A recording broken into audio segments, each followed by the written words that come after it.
DC109 Soul-touching and life-enhancing stories. Being Santa, a Christmas story. The first letter, in the shape of a heart, that was delivered in the stockings on the fireplaces, was a question from Santa, which read, "Would you rather receive gifts or be like me, Santa, and in the position to give them? Please answer and I will pick up your answer."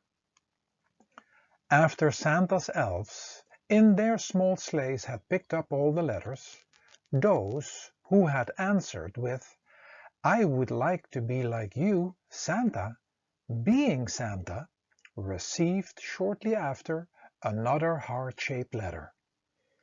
This one was an invitation to come and visit the North Pole and to enter a magical training program called Being Santa.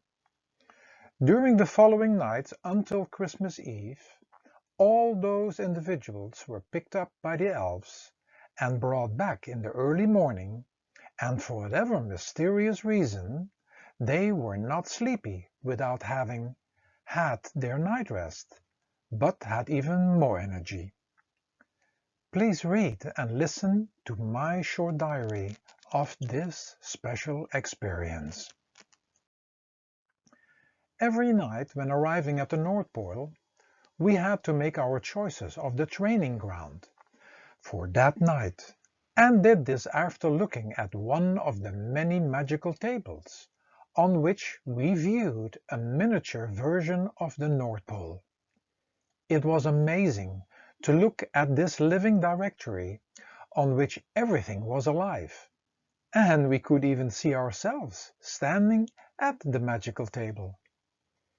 The elf designated to one of these directories was there to answer any questions regarding any of the training ground destinations, and to get to any of the destinations, we could either just touch the destination or take a magical sleigh ride with a taxi elf. By touching the destination, a light started to shine at the destination, and at the same time a light started to shine from within that person and joining each other, taking the person into that light and in an instant to that destination. Everything around Santa's castle had changed into one big magical fairground with beautiful Christmas decorated rides. And imagine that in between all the decorated Christmas trees, small, big, slender, and humongous. Not to forget the music that came from small stages standing at different locations, and the marching bands, all playing Christmas songs. Each person, after making a choice, left to the training ground destination to be with others, studying and experiencing about being Santa. Santa visited each group, sometimes had a small opening talk or answered questions in a group setting, and also gave private question and answer sessions. He was helping everywhere as best as he could, and more busy than ever. My first choice was to experience the fairground itself, because I needed to ease up from my too serious lifestyle and daily complicated work situation. After having had some fun on the rides, Santa showed up and talked about the child within. That has so much zest, is playful, and has even saint-like qualities. It plays to play, loves to love, and has no expectations. These were as well qualities connected to being Santa. Children give us back the magic and fun in life, and which could be one of the best reasons why couples like to have children and to be around them. Children live in that magical world, a make-believe world, and Santa made it very clear that even the adult world was a make-believe world, a creation and projection from within the mind, and both not real and not forever, as everything is bound to time and change.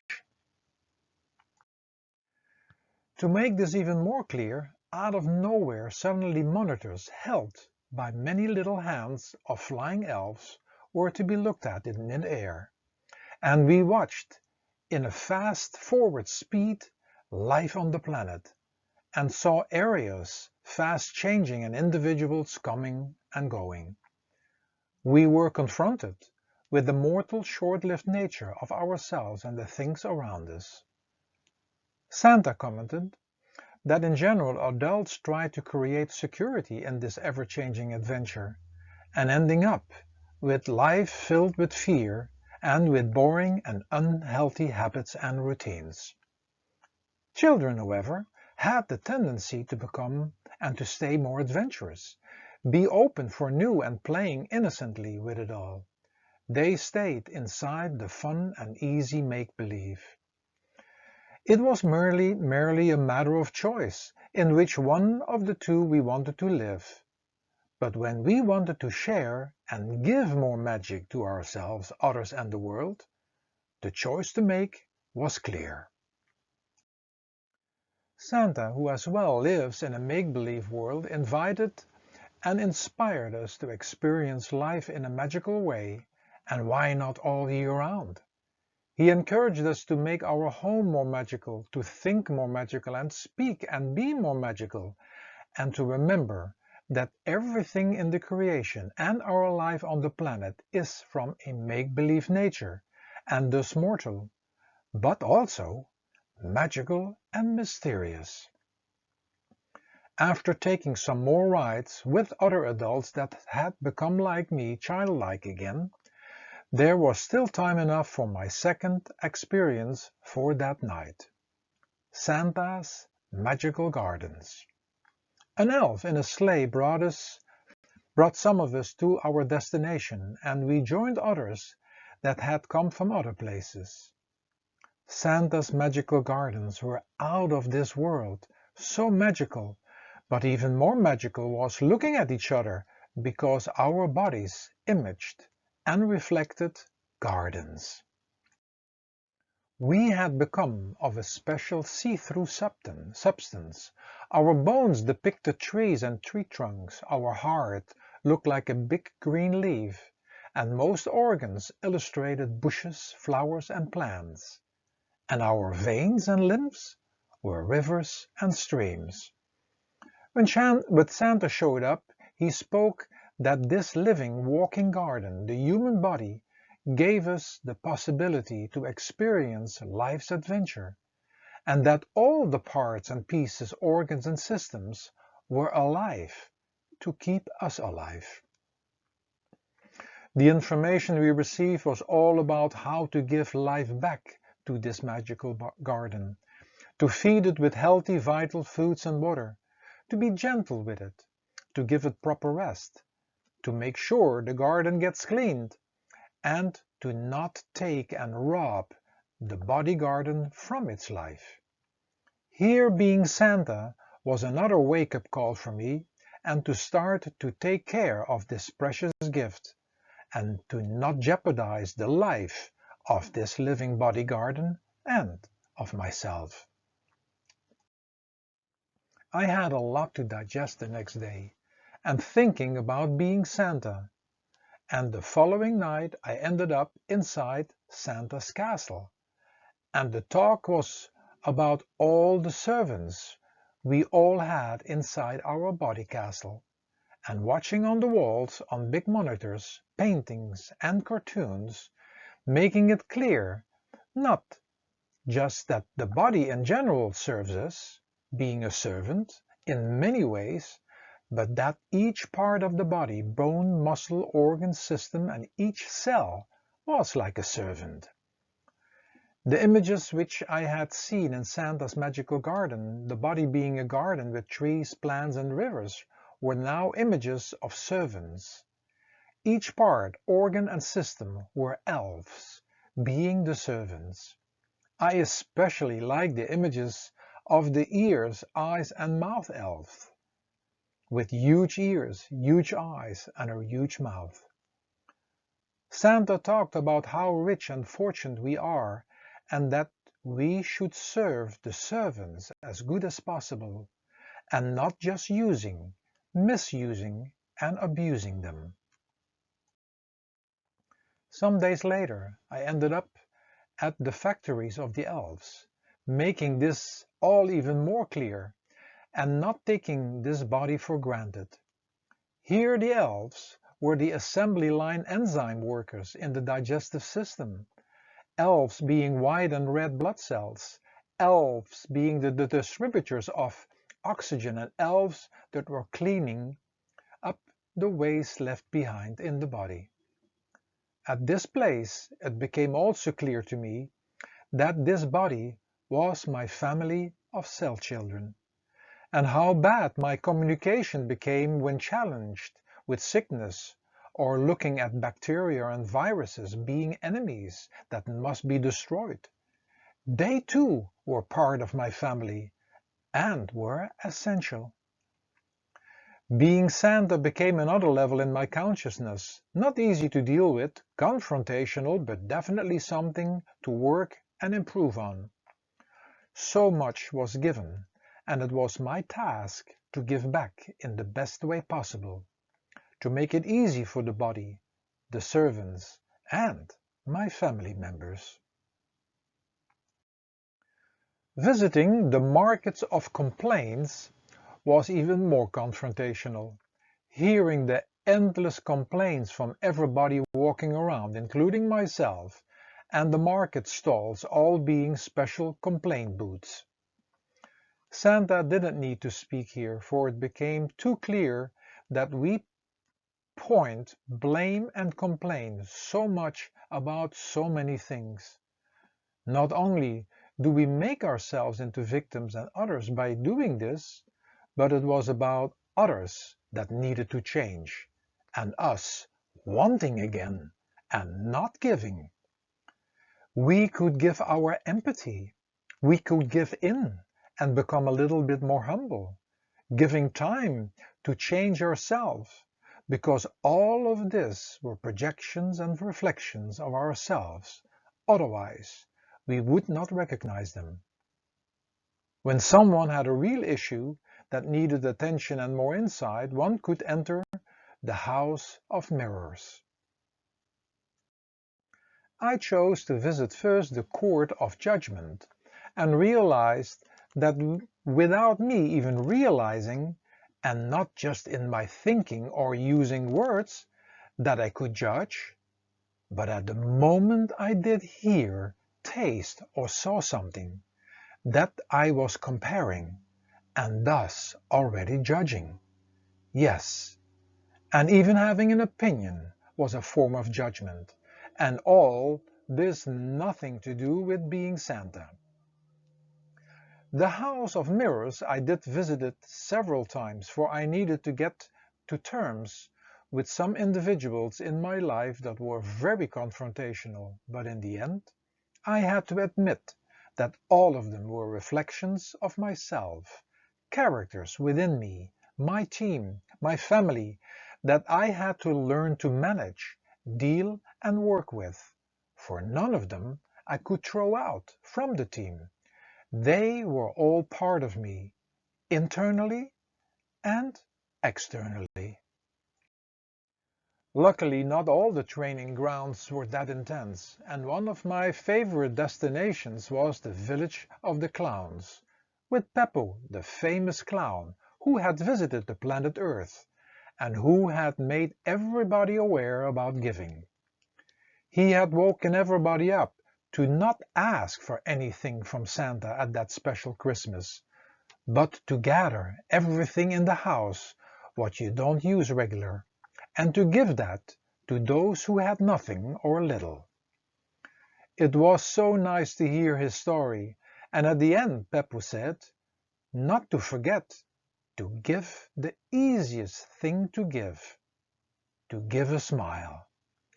The awareness and training in Time City was just as precious than having been with Peppo, because we can always give time to someone in need.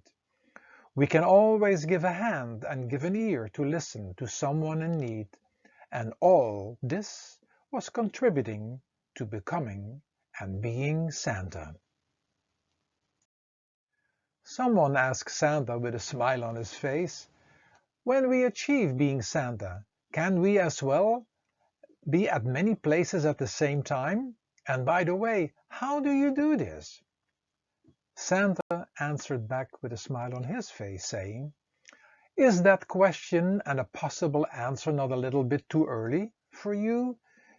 You who have just started, isn't it? It is a process, achieving to be Santa, and a lot of work is still to be done. However, I can tell you that being at several places at the same time, you have already mastered." The person scratched his head and frowned his forehead and said, "Santa, I don't get it. Please explain." "Most of you are oftentimes multitasking, at the same time thinking about something in the past and even in the future.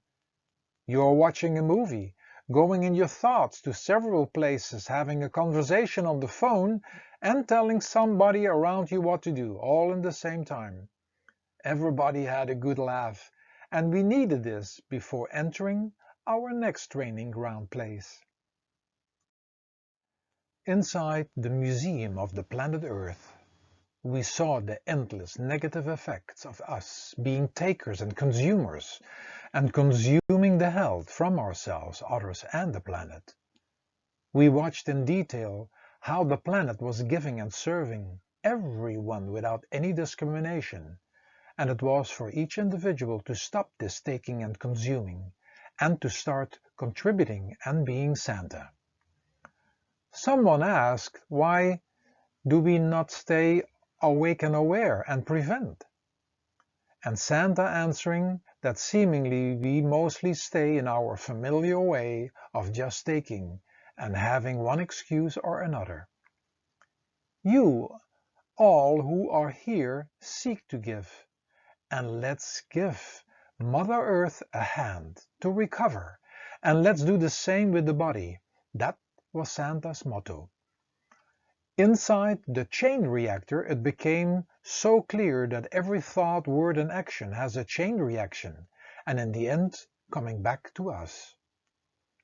Inside the store of worldly gifts, we were made aware that it oftentimes is easier to give something what you have in mind to give than to ask the other first what he or she would like, and then to give that.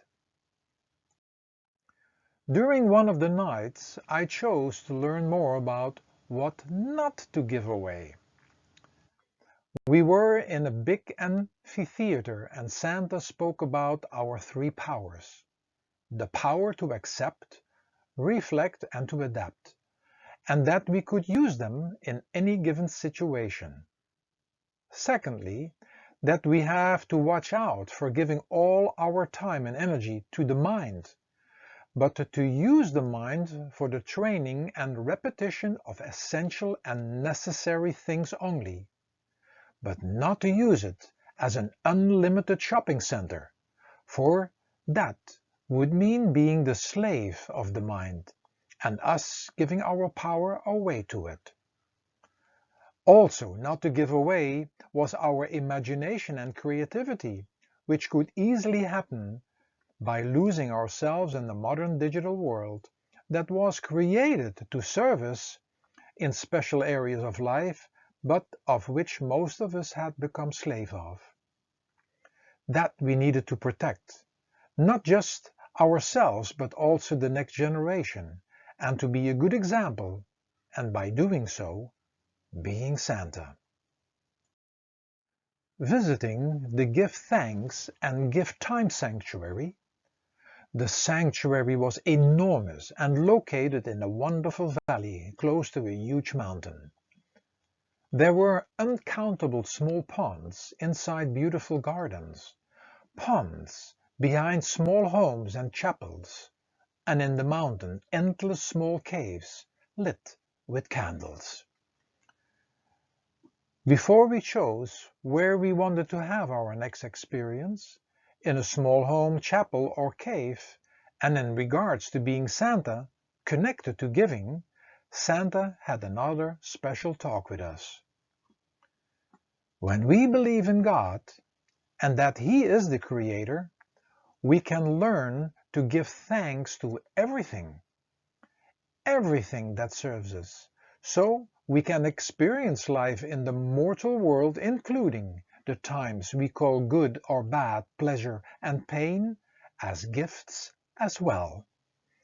Every moment we could give thanks and remember Him by doing so. We can also make time and give time to Him, to devote every day some time to be by ourselves, and for this the small homes, chapels and caves were created to experience this. Visiting Santa's monastery, which had many big antique mirrors, I saw that we all present had become an image of a jelly-like moving temple, all individual, special and unique. It felt a little strange, but I got used to it very fast. There were artistically decorated signs hanging everywhere, through which many questions were answered even before Santa showed up. The signs were of course in different languages, and the ones that got my attention were: "You yourselves are the temple of God. Your body is a temple where the Holy Spirit lives.